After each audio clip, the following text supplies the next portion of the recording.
ilma lagu dawooba dabka lagaga bayraa takanada ku garataa dadnimada ku barataa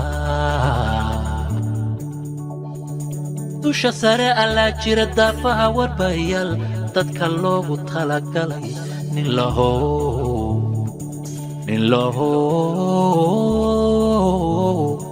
wadaydayo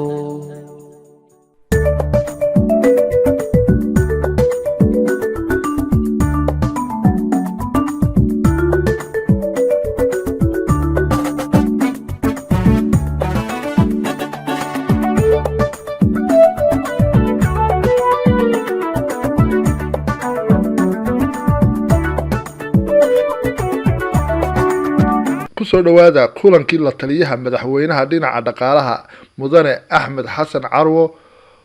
oo booqasho ku yimid dalka Norway. kulankaas oo la kulmay xusbiga kulmiye dalka Norway,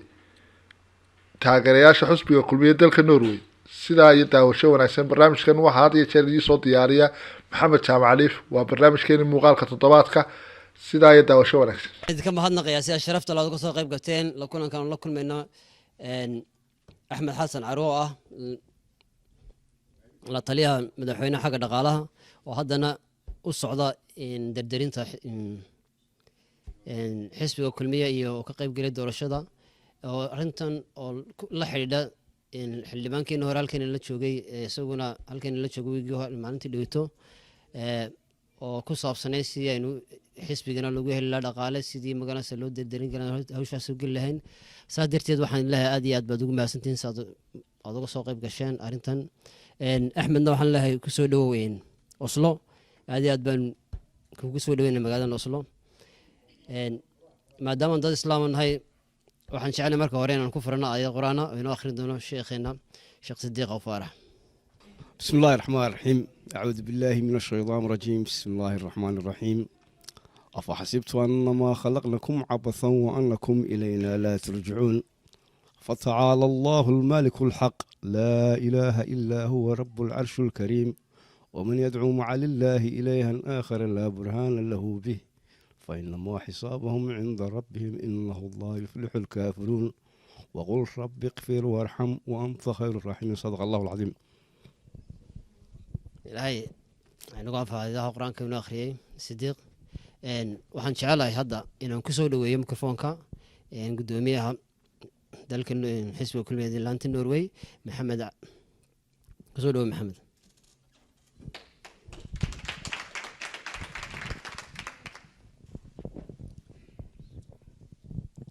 بسم الله الرحمن الرحيم. السلام عليكم ورحمة الله وبركاته. aad iyo aad ayaan idin salaamaya dadweynihiinan ka soo qayb galay shirkan aynu maanta isugu nimeen ku soo dhaweynayno aynu ku soo dhaweynayno la taliyaha madaxweynaha xagga dhaqaalaha Axmed Xasan Carwo. aad iyo aad baan idinku mahadnaqanaa ka soo qaybgalka shirka ka soo qayb gasheen. sidaa ogtihiin Axmed iyo tiim badan oo xisbiga kulmiye waxay wareegayaan wadamada Yurub. maalmo ka hor waxaa inoo yimi maxamed cali xirsi. shirar badan oo Yurubana way ka qayb galeen. marka maantana Axmed Xasan Carwo wuxuu inoogu yimi sidii uu xisbiga kulmiye dardargelintiisa iyo wacyigelin inooga siin lahaa. wuxuu kaloo u socdaa inuu ayana jaaliyadda la kulmo oo gudiyadii ictiraaf raadinta iyo arrimaha ayagana uu jaaliyadeena guud ahaanba kala kulmo. marka howlo badan baa jira. marka waxaanu leenahay Axmed Xasan Carwo ku soo dhawow wadanka Norway, kuna soo dhawow magaalada Oslo, ku soo dhawow xisbigii kulmiye. waxaanu leeyahay wixii wara aad noo wadayna waa kaa suganaa. intii maqanna dadku howlo badan bay maalmahanba ku jireen. annagaa gaadhsiin doona wixii wara aad warka markaad na siiso. marka waxaan doonaya inaan ku soo dhaweeyo safiirka Norway Sulub Xuseen Warsame inuu kelmadiisa ka yidhaahdo. ku soo dhawow Sulub.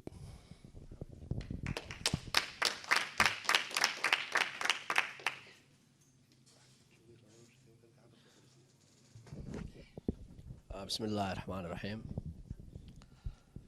كل بقى وان سلام يا جودهان ومالين شقان ومالينيا dadkii aan islahayn way iman doonaan oo meesha way soo camiri doonaan badankooda ma iman anyway waxa kolleyba sidaa gudoomiyuhu sheegay fariinta waa la gaarsiin doonaa halkan waxaan la joogaa oo martiin ugu yimid mudane axmed xasan cabdi carwo oo ah la taliyaha madaxweynaha xagga maalgashiga iyo dhaqaalahaba runtii haddii aan ka yaro waramo on axmed aan specially uga waramo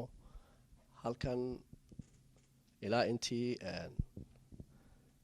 muxuu ahaayey oo axmed siraanyo kursigan iminka uu ku fadhiyo ilaa intii uu hantiyey dhaqdhaqaaqa iyagu aada runtii umay wanaagsanayn may badnayn hase ahaatee kolleyba iminka waxaa dadkii oo dhan na toosiyey doorashadii oo soo dhow oo muddo sanad ka yar ay harsan tahay kolleyba guddoomiyuhu ka yaro warramay warka kulmiye halkani dadka badankooda waa kulmiye waxaananu rajaynaynaa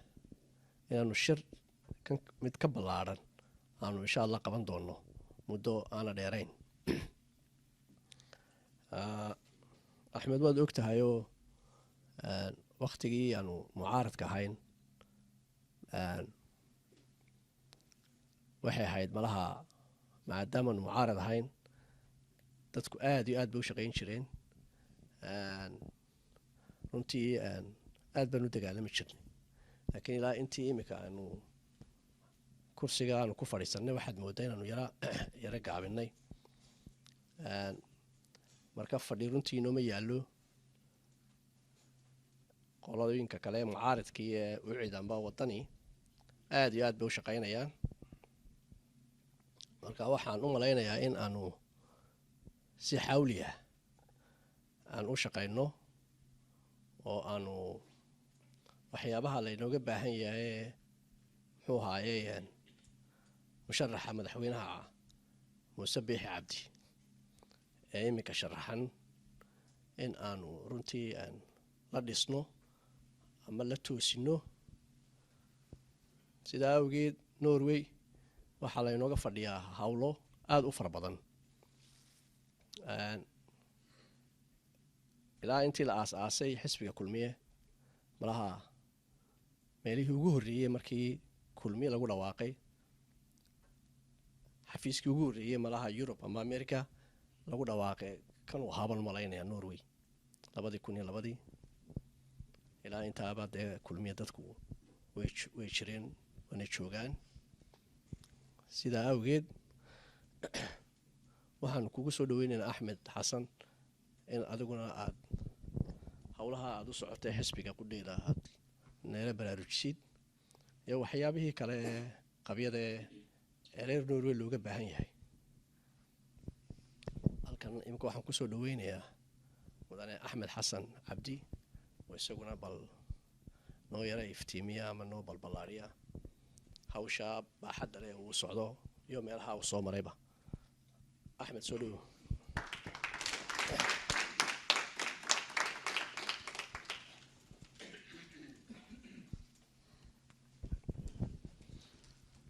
بسم الله الرحمن الرحيم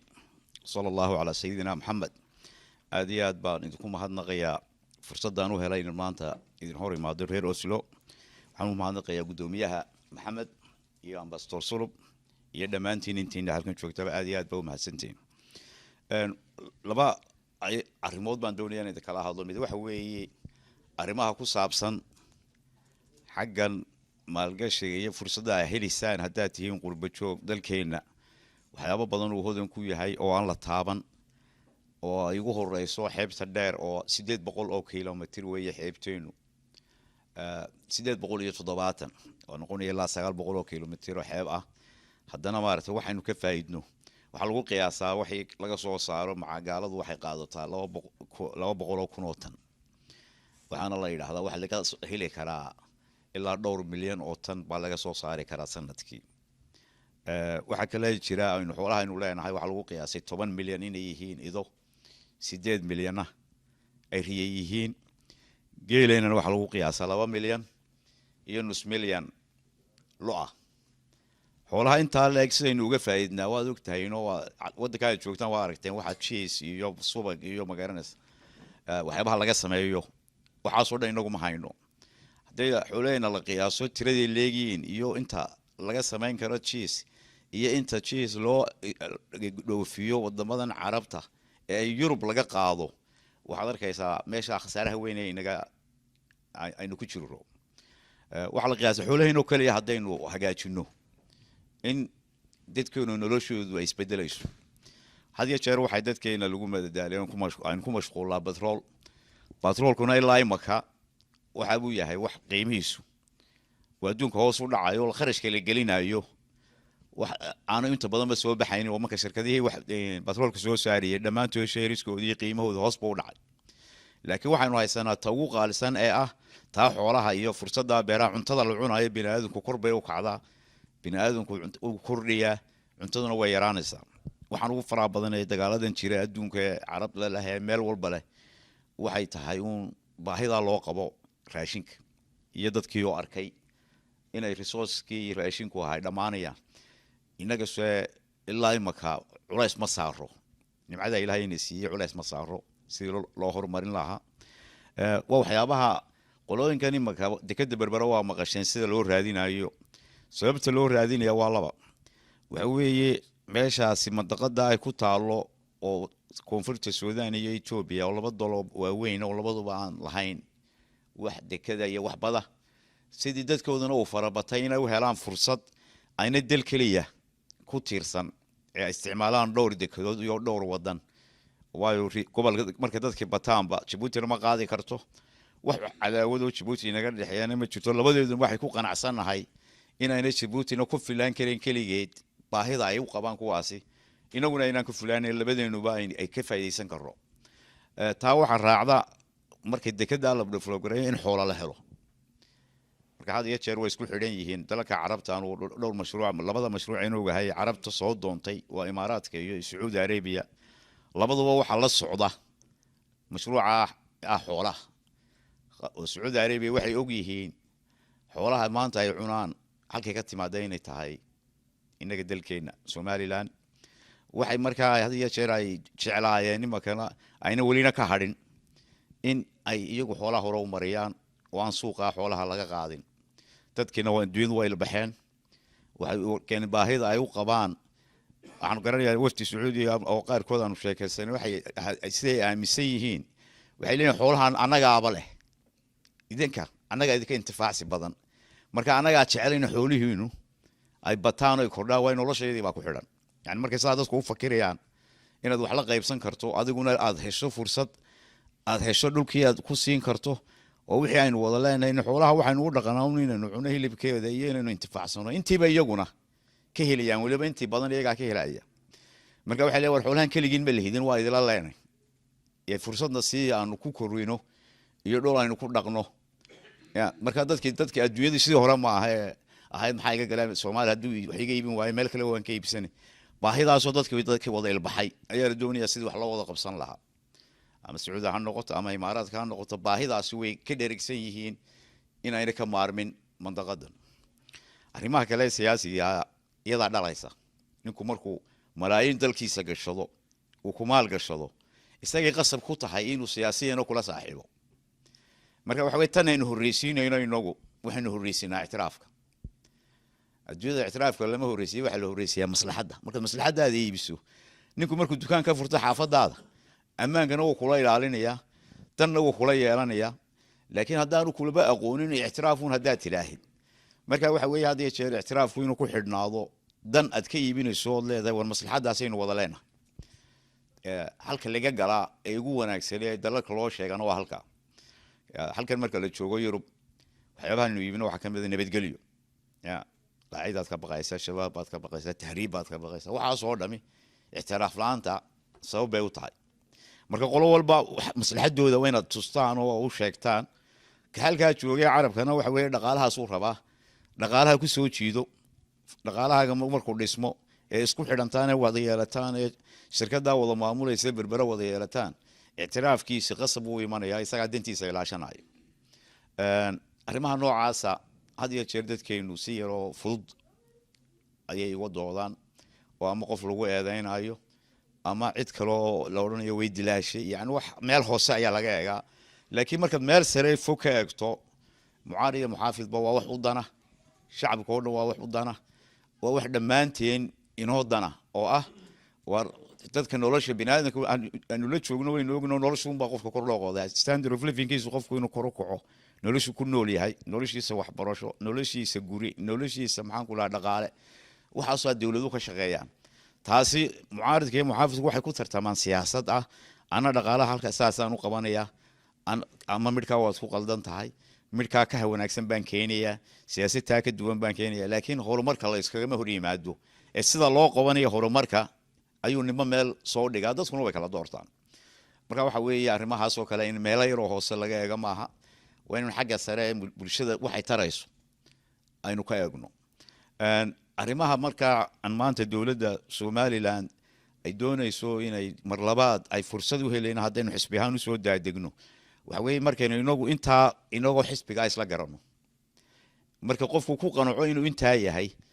dadka wuu sheegaya dadkuna xisbiyada ma wada aha inta badan xisbina kuma jiraan waa dadka la kala jiidanayo haddii dadku nin walba xisbi u dhaarto waxba isma bedelaan laakiin isbedelka waxa keena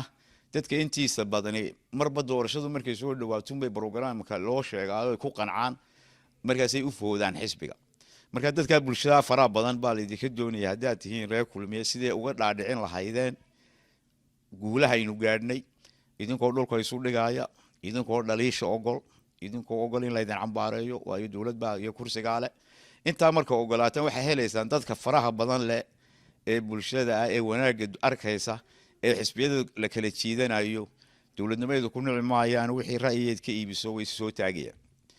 laakiin haddaad tiraahdo ceeb kala saliin baan ahay waa ma dhacayso bini'aadamku waa nin kastoo ficil sameeya ceeb waa leeyahay marka haddii ceebtaada laynoo sheego waa inaynu qaadanaan dhegaysanaa dhaliisha waa inaynu dhegaysanaa waa inaynu ka koraa muranka aynu oo leenahay waxaasi ma jiraan ee qaladkii jira waa bini'aadam baanu waanu gelaynaa waa saxaynaa inaad wax noo sheegtaan haddaa bulshada tihiin diyaar baynu u nahay marka meelaha had iyo jeer aan doonayno inaanu ka waanino reer kulmiye markay dibadda joogaan iyo gudahaba waxa weeye in aydan ka dhigin wax kastoo laydinku canaanta ma dhicin wax badan oo qalada meel aan bini'aadan joogo oo qalad aanu ka dhacayn ma jirto ilaahay baa bini'aadanka u abuuray inuu yahay qaldamo uu dambaabo laakiin waxa weeye qofku inuu ka soo noqdo qaladkiisa iyo inuu saxo waxyaabaha inaga dhiman waa saxaynaa laakiin wixii horta aynu qabanay ee faraha badan leh inaynu iibin karro inuu sheegi karo si wanaagsan oo tartiib ugu sheegi karo waxyaabaha had iyo jeer aan example u soo qaato xisbiyada taariikhdooda laba xisbi oo dalkeena jiray xisbigii la oran jiray NUF iyo xisbiga SNH ayaa dawladda Ingiriisku waxay tiri labadaa xisbi nidaamkan ay iyagu haystaan markii doorashada geliyeen 9 waxa la yiri skeena programkii xisbiyadiin radio Hargeysa markaa cusbaabay qoladii NUF ka sii deysay programkii xisbigooda oo dhammaystiran maalintii dambe SNH laga sugayay SNH waxay tiri xisb keeni meeno waayo waa sirteeda cad u sheegi meena beelad ya SNL markay caynka leedahay waxay og yihiin dadka garaadkiisa la socdaan oo dadkii way u qushuuceen oo waxay yiraahdeen wallahi NUF la xabashidii bay u sheegtay ciidamada ay qoranayso iyo sirtii waddanka oo dhan bay bixiyeen ya waxay ku campaign gareeyeen waxay ahayd NUF waa dadka sirtooda xijin kari waayay cadowgii u sheegay way ku guuleysteen baa la yidhi SNH imanka heerkaa ma taagno dadka waxbay barteen heerkaa waa la dhaafay dadka ku qancinaysa sir bay baxday dadku waxay leeyihiin waa natusa wax program natusa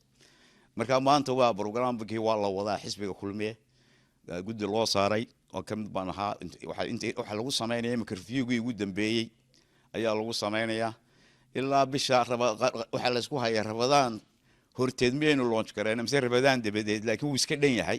xaflado waaweyn baa la qaban doonaa waa la idin soo diri doonaa koobiyada markaas idinkuna dadka u sharxi doontaan laakiin marka waxa weeye maanta programkaas aynu iibinaynaa oo ka kooban 2 arrin oo ah mid ah wixii aynu qabanay iyo waxa inaga dhiman iyo waxa aynu ku kordhinayna cusub waa inay wax cusub ku jiraan oo wixii hore aan ahayn intaas uu kala baxaa insha Allah taala dhaqsaynu programka aynu u iibin doontaan oo dadka uga dhaadhicin doontaan tii kale dakhilka xisbiga markaad midmid u soo eegto qodobada kale leedii ka rabaa waxa weeye waxa la isla eegay war maxaynu xagee xisbi ahaan aynu ka dheelin dawladda iska dhaafay xisbigii maamulkiisu ma dheeliyay ma daciifay ma jilcay qaladaad ma leeyahay waxa la ogaaday markii aynu xisbiga ahayn aynu mucaaridka ahayn structure-kii aynu dhisanay kumaynaan adkaysan waa maxay taasi waa in dadka intiinaas xisbiga ku jirta waa inay kaadh qaadataan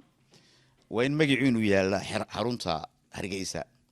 Norway branchka imisa ah xisbiyahana hebel iyo hebel iyo hebel subscription bishii inta aad bixinaysaan ya ama 10 euro ha noqon 20 euro wixii isku xukuntaan qofkaasi ma bixiyaa mise ma bixiyo sharciyo bylaws loo sameeyo marka qofkaasi uu xuquuq u yeesho meel kastoo la joogo inuu ninka codka bixinaya yahay wadii guddi lagu dooranayo Norway aan cid walba iska iman ee dadka imanaya dadka xisbiga kaarka sita halkaana sanduuq loo dhigo ninkii sharaxayana ilaahay bal baan ahayo waxaan doonayaa booskaas oo program la yimaadaan dadkuna sanaadiiqda ku kala ridaan taasi waxay keenaysaa in aan hol isu cadhoon oo ninka marka sidaa looga badiyo ma cadhoonayo waa xisbigiisii waxayna inaga hawl yaraynaysaa qabyaaladii faraha badneed ee aynu malba reer ku yara qaybsanaynay waa dhib bay leedahay damba ayna tiri because waxaynaan hayn wax record markaa imika waxa la gartay in magaalo waliba dadkeeda ay kaar u samayso kaarkaasi oo kaar wanaagsan oo qoladan kulay Ingiriisku waxay sameeyeen oo lacag baan ku bixinay iyo program software baan u dejino way dala soo xidhay way xanuun software ka hadii kala daad bixiseen kuwa kale lacag kaga doorina u dira si iyaguna ma aragtay uga faa'iidaan marka kaasaad insha Allah idinkuna qaadan doontaan taasi waxay keenaysaa dhiirigelinaysaa qofka markuu ogaado inuu ka duwan yahay qofkii kale aan lacagta bixinayn caadiga meesha uu isxilqaamaya kala dadkeenu way ixtiraamaan hadduu arko meeshii oo nidaamsan oo website ad Norway kulmiya intaad geliso ad iyaga u dirto ku xidhan cid kale galaynin oo intii bixisay bil walba ay akhriyaan kaan bixin uu xishoonay uu iska keenaya uu bixinaya dadkeenu waa aad bay soo ixtiraamaan uu ceebta way necab yihiin marka waxaan doonaynaa habka noocaas ee xisbinimada ah waliba khaasatan dadkeena dad qurbahan Yurub joogay reer galbeedka joogay la soo dhaqmay inaynu taa iibino oo ku dhaqaaqdaan oo xisbigu noqdo xisbi lugaha ku taagan marna aan dib u ceerin oo marna aan ka soo galaano shuruud uu ku soo galaayo ay taalo shuruuda uu ku soo galaayo muddada markuu ku jiro uu qaban karo xil ayaanu maalinta horeysa baad u xil doonayaan inay qaban kareenin waxyaabo noocaas oo dadka kale leeyihiin oo kaasi wuxuu ku dhiiranayaa oo kugu ixtiraamaya markuu arko kii soo tabcay ee ku jira in la ixtiraamayo isaguna inuu sanadka bacdi xuquuqda helayo buu ogaanayaa kama niyad jabayo laakiin wuxuu ka niyad jabayaa kii soo dadaalay kii sala yimi markuu ka saaro taasaa labada niyad jabinaysa arinta noocaas marka la isla eegay waxa la yiri maxaynu ka heli karaa mesela anu kale wada markii loo eegay waxa la yiri Norway oo kale haday 600 oo qof oo member ay hesho I don't say in heli kartaan iyo kale idinka laakiin dadku way badan yihiin marka 600 ilaa milyan baa la soo qabtay oo suura geliya 600 fan wanaagsan way bixin karaan membership wanaagsan oo xisbigana way yeelan karaan marka wadanka gobolka iyo magaalada soo joogta ama totalkiina iyo targetkiina haduu qolo 600 oo card oo bil walba lacag bixiya lacagtii la bixinay way yaraanaysaa qofkii wixii laga doonayay laakiin haddaad ku soo koobto 100 qof way ku cuslaanaysaa ama 50 qof marka inaad hadafka gaarsiisaan oo targetkiinu noqdo in 600 oo qof sida u qaybsanaysaan odayaasha u dirtaan oo cid walba u dirtaan hadda 600 heshaan waxa la idinka doonayna u qaybisaan wixii way yaraanayaan dad qofkuna waxa yar uu iska bixiyaa dad macna ma sameynayso waxan qolo maxaa la ilaahay Helsinki markaanu shirka lagu qabtay ilaa 8 nin oo halkaas oo kale fadhiyay toban bilood baa la yidhi tobankii bilood bil walba intaasaynu iska daynaa tobankiiba way qadimeenba tobankii biloodba ma intaa yar baa iga doonaysaan aniga tobankayga bilood waa kaa marka waxa weye bini aadamka tira ahaan markaad eegto lacagta la doonaayo iyo tirada dadkan joogaa aad bay u kala badan yihiin laakiin waxa laydinku yareeyey waxaa la og yahay waktiguna inuu gaaban yahay dadkuna iska soo daalay fikrad kale oo iska jirto oo ah xisbi waa xisbi dowladeedna meesha way taallaa taasina waa fikradaha dee innagoo kale yurub joognaa ceeb inagu noqonayso inaynu xisbigeena idhaahno oo lacagta dowladda ee cashuurta laga qaaday ha lagu dhiso innaga inagu tahay dulmi waayo waxaad bixinaynaa baaba wax yar marka waxaa yar inaynu islaanta tamadhada iibsa aynu ka qaadno marka taa inaynu ka kaaftoonno oo aan dowladda waxba laga doonin haddii wasiiradu waxay kugu caawin karaan waxa weeye uun xagga miidiyaha iyo hadal programkii dowladdu qabatayna dowladdii iyaga ah kulmiyaa dhalay dowladdan inay taasi inoo hawl yareeyaan oo warar ina siiyaan oo wasaaraddu waliba wixii ay qabatay iyo programka aynu qaban doono ay naga kaaliso fikir ahaan un baynu uga baahanay laakiin dhaqaalaha in dadkeena xisbiga ahaa ee kaadhiga haystay inaynu ku filaano oo aynu xisbiga hormood u ahaano intaasi baa horta maaragtay ugu muhiimsan waxa ugu weyn aanu socdaana waxa weeye war xisbiga iyo xisbi ha noqdo xisbiga yaan maalin dambe la isku qabsanayaa golo dhexa ayaan ahayn iyo xaggee lagu shiray iyo reer inagu qaybiya waxaasan ka korro ciddii xisbiga doonaysa ay soo gal way kuu furantay nin kastoo reer somaliland reerkii u badanaya isagay jirtaa kii is yaraynayana isagay jirtaa reer kuma qaybsan waxaynu ku qaybsanaynaa ciddii kaarkaa qaadatay ee bixisay baa ku walaaloobaysa dantaa xisbiga intaasi baa muhiima tan kale ee somaliland iyo dagaalada lafteeda dimuqraadiyadoodu waa qabyaalada yaroo hoose oo waxay qabiil ku noqonaysaa deegaan bay ku salaysantay constituency waxay ku odhanayaan xaafadda oslo intaasoo xaafadood xaafaddaasi baa dooranaysa councillor dee innaga mushkiladeenu xaafaddiibaa reer baa degan marka bahashu kama tagana qabyaaladeennu tii gaalada ee dimuqraadiga ahayd waayo haddaad imaka tidhaahdo waa bal xisbigii dimuqraadiga ahaa ee laborka inoo qaybi shaqada dee sekadii iyo xaafadunbuu u qaybinaya innaga haddaan ku idhaahdo balagubadle iyo haddaan ree hebel ku idhaha waad garanaysa haddaan ku idhaha burcabari iyo haddaan ku idhaha ree hebel waad garanaysa marka baashu waxba yaan laga didin ma og tahay waxa weeye baashi saasay ku salaysantay deegaan bay ku salaysantay deegaankeenina waa reer ya marka de kolley waxaan garanayaa ninkan obama maalin inuu faaniyay u horreysay markii la dooranayay wuxuu ku faanayay reer Chicago waan ahay ma og tahay ya de marka xisbiga ninka murashaxa inay ka muuqdaan horta dadkiisu oo isxilqaamaan waxa sidaa reer Chicago isku xilqaameen reer Arkansas isku xilqaameen ayaa looga baahan yahay haddii se iyagii gaabis ma noqdaan oo halkii uu ninku ku dhaadanayay ee uu lahaa xaafadaydu waa taa inay ka muuqdaan baa la rabaa marka leeyahay ka muuqdaan ma aha inay kuraasa fadhiistaan inay taageerayaal noqdaan oo hadda kuraasa dadka u daayaan baa wanaagsan oo laakiin ay noqdaan dadkii iyagu fikirka mar walba marka la isqabtana ka tanaasilaya wax ee dadka u baneynayay dadkana ururinayay culaysku ku dhacay waa inay noqdaan sidaasi baa ma garanaysaa qol walba oo bahashan dimuqraadiyadda ay u shaqaysaa oo ninku haddii xaafadiisa uu wadan waayo ya meel ma gaadho dimuqraadiyadda nooc kasta ahaatee nin walba wuxuu ku faanaa xaafadeedii oo ma garanaysaa ayaa ila socota bush ninka la yidhaahdo maalin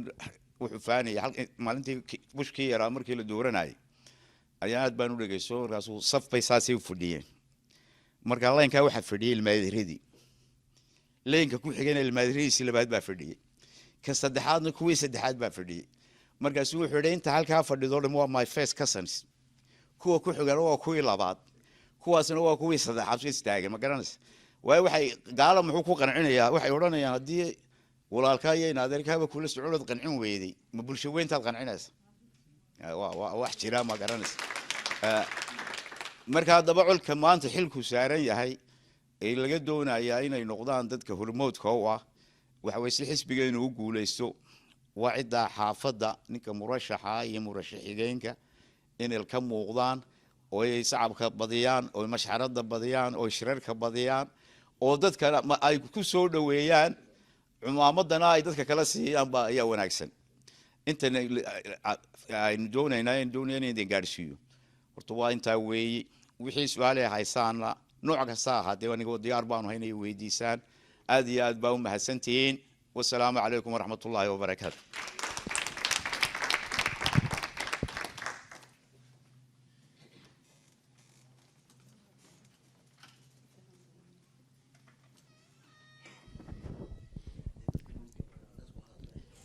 axmed aad iyo aad buu mahadsan yahay hadalkaa qiimaha alla inoo soo iyo warbixinta ina siiyey aad iyo aadna waan kugu mahadnaqanaa waxaan jecelahay hadda kolley waxaa la gaadhay xilligii dee hadalka la iswadaarsanaya amba dee wixii qofka su-aal qabo weydiin karo laakiin anta waxaan jecelahay marka hore kusoo dhaweeyay mikrofoonka gudoomiyaha guddida guurtida dalka norway mudane maxamed nuur taar.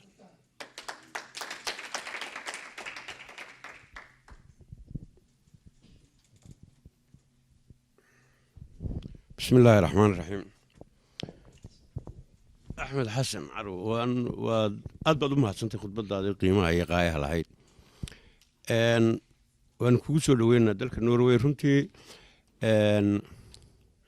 أنا كوكيلة شاليد النرويج جودهان غير شمالان جارهان بعض كلمية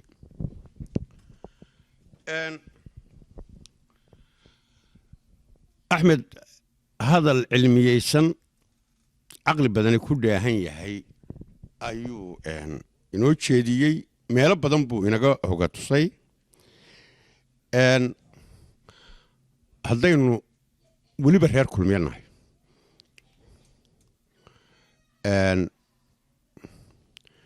كل سيدي أتشكتي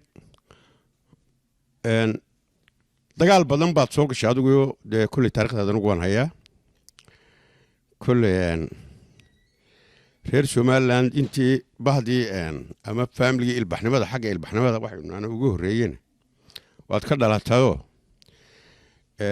qoladii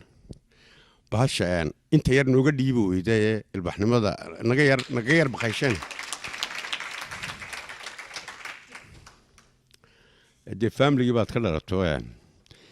kulli halkaasina way ku hagaysaa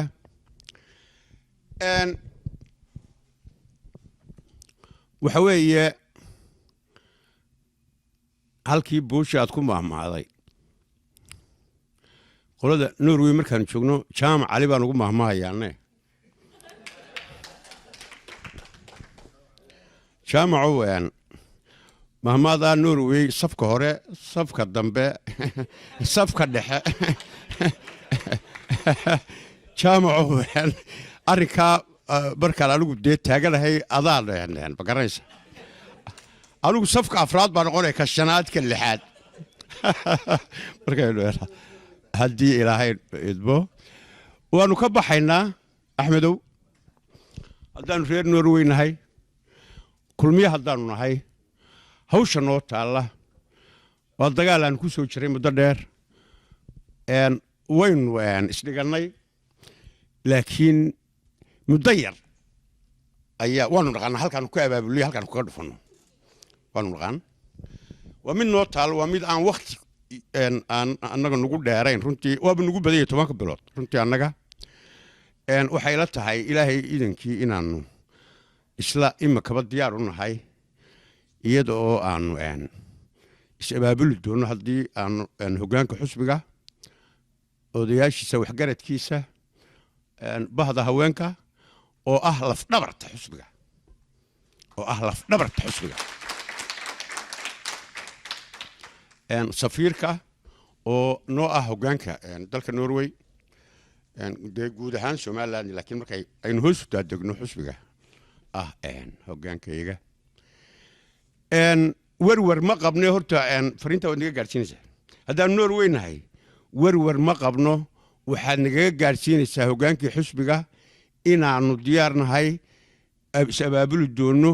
waqti yaroo kooban isku abaabuli doono xilkayaga gudan doono insha Allah باذن الله الكريم سياسات فرنت naga gaarsiinaysaa والسلام عليكم ورحمة الله وبركاته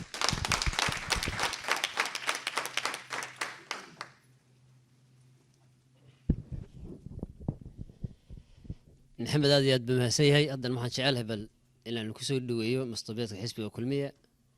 axmed cawad.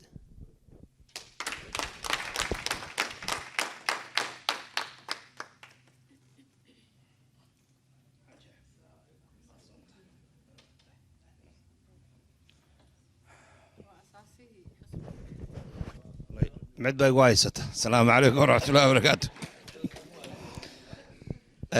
axmed waan iska warhaynaa way sogna axmed waan ku salaamayaa saaxiib aad iyo aad baan ugu faraxsanaa inaad noo timi dhammaantood wada salaamantihiin waynu cid kastaaba ha aasaasta waynu soo wada halganay haddaynu reer norway nahay ways ognahay inteena badan waa qolyo cusub inagu soo biireen musharaxa cusub daraaddii waanu soo dhoweynaynaa qolyahaana wax kastoo nin kastoo yimaadaaba cid uunbuu keenaa ama qof kastoo yimaado sharaxayaaba cid uunbuu keenaa laakiin waxaan tebayaa madaxweyne ku-xigeenka ilmaadeeradiis waa suu sheegay axmed carwo suu sheegay waan qoladaas waan horena waan u wada hadalay axmedow musharaxa madaxweynaha waa safkii way ku jiraan laakiin musharaxa madaxweyne ku-xigeenka weli waan sugaynaa ergeynu u diri doonaa haddii aan la idmaado reer norweynahay rag iyo dumarba adugu reer burcaa baa tahay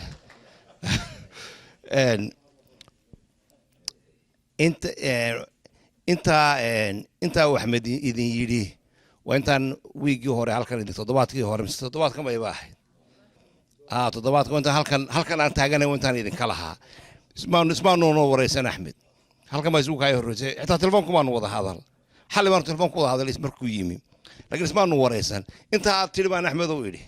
hadday sax ahayd iyo hadday khalad ahaydba gooni maraanu ay ula shireen xildhibaankii halkan noogu yimi maray gooni raabtigii ula shireenna intaa uun baan idhi waxaase weeyaan haddii kubadda la cayaarayo tiimku inuu iskala gurguro ma fiicna oo la yidhaahdo maxaan idhaahdaaye safka hore iyo safka dambe kubadda tiimka waynu ku wada jirnaa mid keliyaan idiin sheegayaa musharaxnimada mujaahid muuse biixi iyo injineer cabdiraxmaan saylici waxay ku xidhan tahay baan qabaa anigu horumarka uu kulmiya gaadhay ee hadda uu joogo inay hore uga sii socoto dhowaan baan dalkii ka imi waad la socotaan taageerayaal badan buu ku leeyahay xusbigu dalkii oo qaar cusuba badan oo kusoo kordhayna way jiraan maanta waaniga idiin sheegay marka taageerayaal badan buu xusbigu ku leeyahay maxaan idhahdaa dalkii dalal badan baad soo martay hawl badan baad soo gashay 60kii adigu maad jirine maad taagneen ana taagnaa marka yaa runtaada ana ka marakacaya in dadku shicibku waxsanaa dadkii wax yaqaanana ay ahaayeen qaybtaasi NUF ta ee wax garanay laakiin dadku ay ka jeedsadeen oo dadku caama oo badnaayeen oo ay raaceen dhinacii SNH laakiin way ka dacaayad badnaayeen meeshana dacaayad baa iyo propaganda ayaa lagu waa afka Ingiriisiga ku hadli jireen intooda badani inuu wax yaqaanaba ay ahaayeen dabeetana waxa la yiri gaalada ay la shaqeeya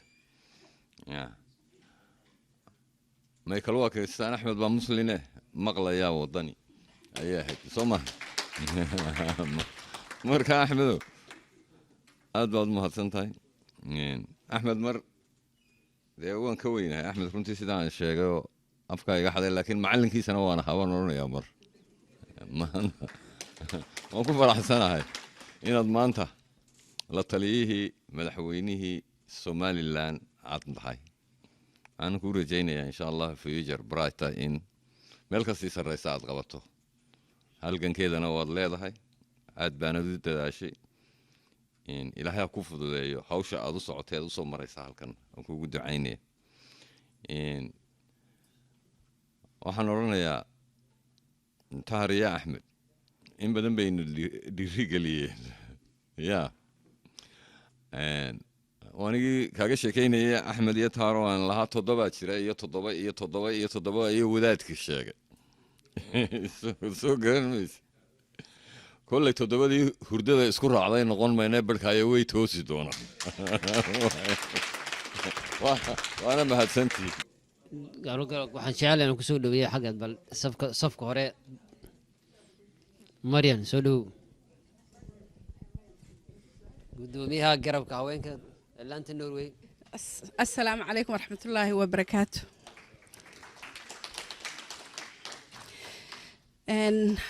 oda mudaniya marwaba dadkan dhamaantiina ka soo qayb galay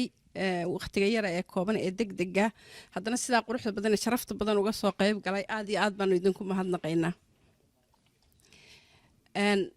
axmed carwana waxaan leeyahay soo dhawow ku soo dhawow gacmo furan ballantaa iyo fariimaha aadna fartayna waxaan rajaynayaa aanu ku rajo weynahay sidaa ay odayadayadii ballan qaadeen inaanu ka soo bixi doono annaga odayadaasaanu ka tala qaadanana iyagaa mustambeedkiia xusbigana iyagaa maaragtay shaqadoodana iyagaa maaragtay nala shaqaynaya marka sidaa ay ballanta ay noo qaadeen iyagun baanu maaragtay la shaqaynaynaa waana kuwaa kuu ballan qaaday maasha allah tabaarakallah waxaan leenahay dhammaantiin soo dhawaada aad baan idiin wada salaamaya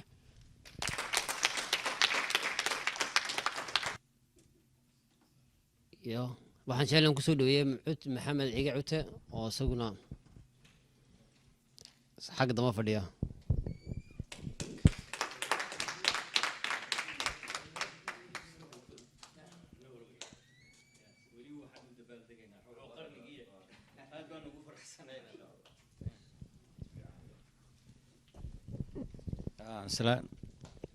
waxaan horta halkan ka salaamayaa martida sharafta leh inala joogta ee ka timid waddankii u soo baxday inay howlaha badan ee dee kolley qaranka iyo xisbigaba u yaallo inagu wacyigeliyaan waxaan leeyahay axmed soo dhawow gacmo furan baan kugu soo dhaweynaynaa dee sidaan sheegaynay weli rubco qarnigii waanu dabaaldegaynaa marka haddii aanad maalintiina la joogin kolley weli wuu socdaa dabaaldegayagii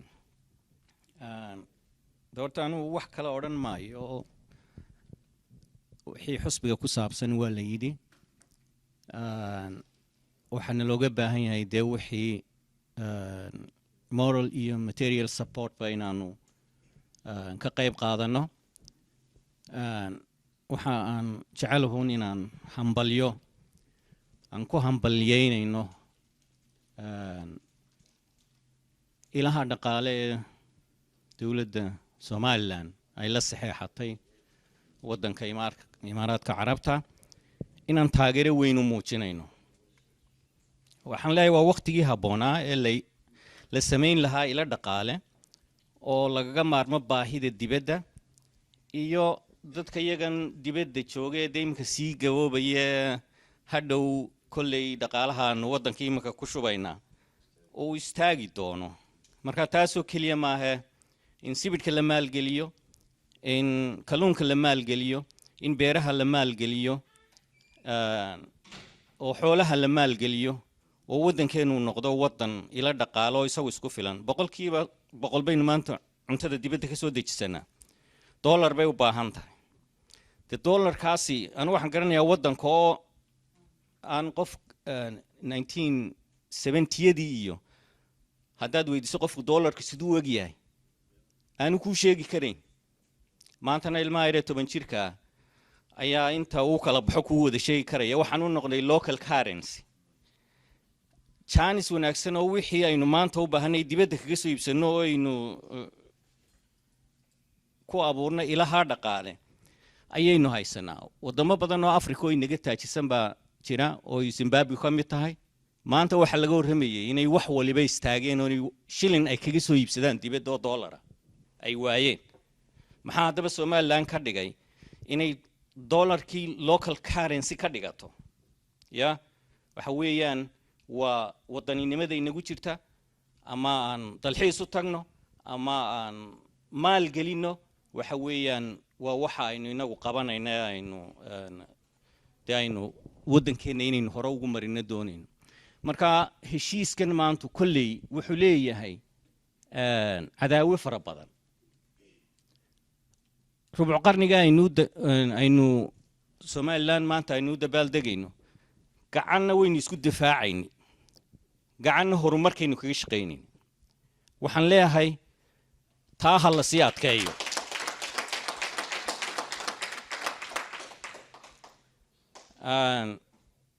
hadalkii waxaan ku soo koobayaa mar labaad anigoo soo dhaweynaya walaalkeen aqoon-yahankeenna oon u rajaynayno inay uu ka mid yahay ummadda maanta waddanka wax ka bedeli doonta waxaan leeyahay mar labaad soo dhawow axmed اللهم صل على سيدنا محمد وعلى آله وصحبه وسلم آدي آد بن السلام يا نسول وين أحمد حسن عبد عروة لطليها مدحوينها مالقش يا قيبت لقالها آد بن كوسول وين يا أحمد إذا كان آد بن إدي سلام يا آدي آد بن إدي سلام يا سيدا رنتي waxaan filayaa axmed halkan khudbaddu ka soo jeediyey mid aad u qiimo badan bay ahayd wiigan waxaan la kulanaan malaynayaa xildhibaan maxamed cali xirsi obama oo isaguna wax qabad fara badan iyo hawl iyo kartiba soo geliyey isaguna teedii ayuu noola yimi isku waday u socdaan aad iyo aad baan idinku faraxsanay dhammaantiinba waxaa u socotaan ujeeddaduna waxa weeye sidii kor loogu qaadi lahaa xusbiga dardargelintiisa waxqabadkiisa waxaan maleynayaa kulmiye karti aad u badan iyo kalsooni iyo waxqabad buu uu aad iyo aad u soo muujiyey waana muuqatay waxaana filayaa biidmillaahi kariim in lagu guuleysan doono waqtiyada soo socda doorashada sidaynu filayno hadal iyo dhammaantii nuxurka iyo xigmaddu waxay ku salaysnayd oo ku salgoonayd saddexdii saf ee uu sheegay axmed xasan carwo oo ahaa markii waxaan filayaa markii doorashadii lagu jiray xilligii axmed maxamed maxamuud shiilaanyo magaalada Cardiff wuxuu ahaa gudoomiyihii xusbiga kulmiye Cardiff isagii ilaahay ha u naxariisteen inaan xusayo oo isaguna aad iyo aad u qiimo badnaa oo ku dhintay Canada maxamed caydi dafcanbe ilaahay ha u naxariisto oo aad iyo aad isaguna dagaal weyn u galay waan ka sheekeeyey waan xusay halkan waxaan filayaa bala axmed cawad ismaaciil baa isaguna wuxuu ahaa safka ku jiray ma sha Allah aad iyo aad baan idinku faraxsanahay dhammaantiinba axmed aad baan kuu soo dhaweynayaa kolley waxaan filayaa reer Norway raqba waa ku rageeda dee xigmadii iyo waxaad u socotay baad noo dhiibtay waxaan maleynayaa 600 haddii la dadaalo iyo in ka badanba waa la helayaa sidaad u dhigtay nuxur kalena iyo sidii la midka ahayd xildhibaan maxamed cali xirsi uu noogu dhigayba waxaan filayaa inay tahay mid aanu ka faa'iideysan doono biidmillaahi kariim insha Allah biidmillaahi kariim kolley dardargelinta iyo raqba waa ku rageed waqtigiyo gaabisa aniga laftigeyga waxaan ku gubaabinayaa oo aan taageerayaa baacinayaa in meel looga soo wada jeesto lana dadaalo qof walba xil uu ka saaran yahay horumarka sidii loogu guuleysan lahaa waqtiga labaad biidmillaahi kariim muusena loo baritaari lahaa ilma lagu dawooba dabka lagaga baydhaa takanada ku garataa dadnimada ku barataa dusha sare allaa jira daafaha warbayaal dadka loogu